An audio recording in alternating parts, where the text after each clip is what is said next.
Resident Evil 2 is an interesting case for a remake. There are a surprising amount of similarities for what seems like such a different game from the original. And while some things can certainly change by the time it launches, I think I have a basic understanding of what to expect from the full game. If you haven't already played the demo for yourself, then I'd encourage you to do so if you're interested. It's pretty good. However, try not to go through it too slowly. I ran out of time on my first playthrough, so I'd advise you to skip the cutscenes and don't bother reading the documents. As for this video, I wouldn't be too worried about spoilers as I won't go over anything very sensitive, and obviously nothing beyond the demo. Lieutenant, I'm not just gonna leave you here. I'm giving you an order, rookie! You save yourself first.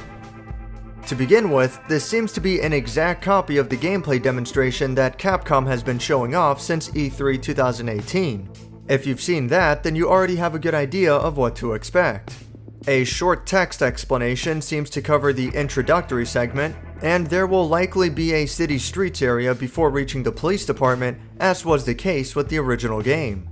Apparently, Leon is going to stop at a gas station and find a fellow police officer under attack by a zombie. I think it's likely that this is going to be the game's de facto tutorial segment, which I think would be appropriate. As much as I love the original game, I do think it's pretty nuts that the player is thrown right into the action, so to speak. At least the first Resident Evil gave you some space to run around in so you could get used to the controls. Anyway, for those of you who have played Resident Evil 7, there is a surprising amount of reused assets for a game that's third person rather than first person. The menus and ammunition counter look exactly the same, as do the notification symbols for item pickups. You even cut open a switch box that's closed with tape once you get the knife. Aiming the handgun works in a similar fashion as well. Standing still for a moment will grant pinpoint accuracy at the cost of a slower fire rate. If you played Resident Evil 7 before, then all of this should be familiar territory and help you feel comfortable. And if you haven't, then this shouldn't be a big deal anyway. The user interface is clear and easy to follow. It does make me wonder if Capcom's intention is to make this user interface the new standard for Resident Evil going forward. And if it is, then I think I would be okay with that. I think it looks good. One of the things that a Capcom representative mentioned on a blog post is to keep an eye out for anything red to use as a guide. I definitely see where they're going with that. The red computer screen at the start of the demo, the red light to open the shutter door, and the red fire hose all seem meant to direct the player towards the goal. Another fire hose later in the game just leads immediately to a dead end, but I think that for the most part this is probably going to be the game's way of telling you where to go. I noticed this one locked door with a light hanging beside it that was turned off. My guess is that this door is electronically locked, something that the original game did, and once the door can be accessed, then the light will turn on to reflect this. Basically, if you want to head towards your objective, then look for red lights. Otherwise, if you wish to keep exploring and you're afraid of hitting a point of no return, then avoid the red lights.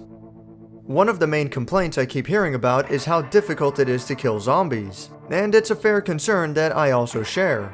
Enemies can take a pretty absurd amount of punishment before going down for good. In fact, it seems that exploding their head completely is the only way to actually defeat a zombie.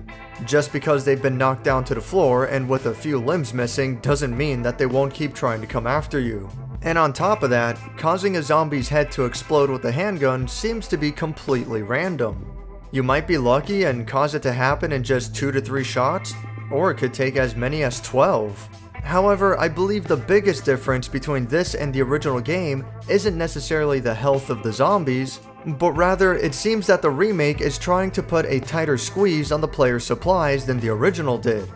Ammo boxes in the original game gave no less than 15 bullets, while in this demo the most I could find was 11 bullets in a single box. I'm sure all that sounds pretty rough, however the game seems to be well balanced around this in a few ways. First off, the player is afforded a ton of mobility this time around. While the running speed doesn't feel that much faster than in the original game, the player is able to run in all directions as well as stray freely, with no restrictions on aiming the gun while moving aside from a slower movement speed. The player can also run at full speed while reloading. While the original game was designed around having stiff mobility, The remake seems as though it's going to be balanced around having fluid mobility. Since ammunition is limited, the greater freedom of movement will need to be used instead of killing zombies. The second aspect that makes this balance work is the fact that there aren't nearly as many zombies roaming the police station. This makes it much easier for the player to clear a path. While the original game would have about 3 or 4 zombies every other room, the remake seems to thin out these zombies a lot more. Now, this is something that can easily change with the launch of the game.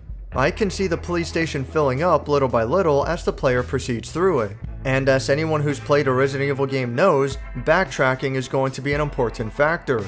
So just because you've cleared a room before doesn't mean it's going to be safe on a return trip. However, by that point, once it's later in the game, more powerful weapons such as the shotgun start to become ever more prominent. Furthermore, knives can be collected and used as a defensive option, similar to the Resident Evil 1 remake. These knives can also be used as a melee weapon. However, in either case, they do have durability to keep track of. In the end, although zombies are very difficult to kill, it doesn't seem as though killing them at all is meant to be the objective. For the most part, the player might be better off shooting to stun, exploring the area as quickly as they can, taking whatever supplies they can find, and then running away before the zombie becomes a threat again. As for how that's going to work out for the entire game is something that I'd like to see. I get the feeling that this aspect could easily make or break the game. There is one gameplay element that kind of bothers me. I've heard others claim that there's a sort of dynamic difficulty in place in which zombies will be much weaker depending on how much ammo the player is currently carrying.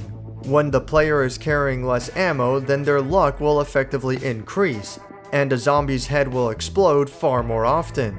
Now, this isn't something that I noticed at all when I played the demo. However, if it's true, then I hope it doesn't turn out to be a powerful strategy, because it sounds like abusing an exploit.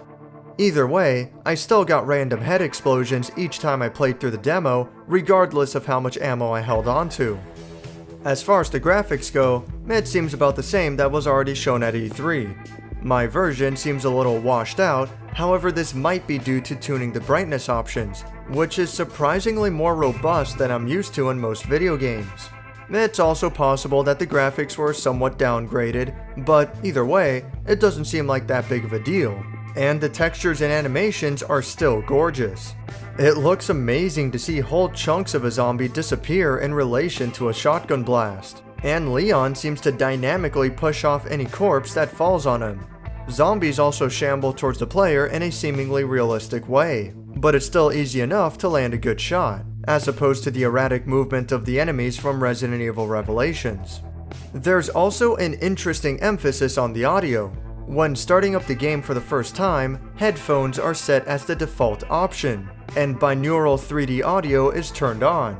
I do remember the audio in Alien Isolation working really well, and I found the 3D audio in most virtual reality games to be really impressive. Unfortunately, I didn't try it for myself for the purposes of this demo, since plugging in headphones to the console won't allow me to record audio, and plugging in headphones to the television only gives me stereo sound. I think 3D audio can be a real game changer here, as zombies can show up from behind, above, and below. Hopefully it's well implemented in the final release, and I'll be sure to mess around with it once the time comes. That said, the music seems a little lacking, which is a shame considering how good the original game soundtrack is. I didn't really notice the music playing at all, which gave more of an emphasis to the sound effects. While that is really nice, I'm hoping that the full game has a more robust soundtrack. I'm surprised by how similar this is to the original game. It's just as slow, with the main emphasis being on exploration with some light inventory management and puzzle solving. The shooting is plenty of fun, but at least as far as the demo is concerned, it wasn't all that challenging. However, like pretty much every Resident Evil game, that'll likely change at the halfway point once the player has amassed enough supplies, and the enemy numbers grow to compensate. My opinion is that this game is probably going to be really good. I'm pretty excited to get it myself as soon as it comes out. At first, I was a little bit wary about the design decisions, most notably the zombies being bullet sponges. However, after trying the demo for myself, I think I get the direction that they're going with here. Of course, something like that requires a very careful balance. If you give the player too much ammo and too few enemies, then that becomes a moot point. And on the other hand, if the vice versa becomes true, then I can see the game turning out to be way too frustrating. But I get the feeling that the team behind this game seems to know what they're doing, and I have pretty high hopes for how it's going to turn out. Thanks for watching my video on my first impressions of the Resident Evil 2 demo. If you're interested in hearing my thoughts on the full game, I do plan to put up a proper review after it's been released. I also currently have an unedited live stream of my time with the demo on my channel as well. And again, thanks for watching.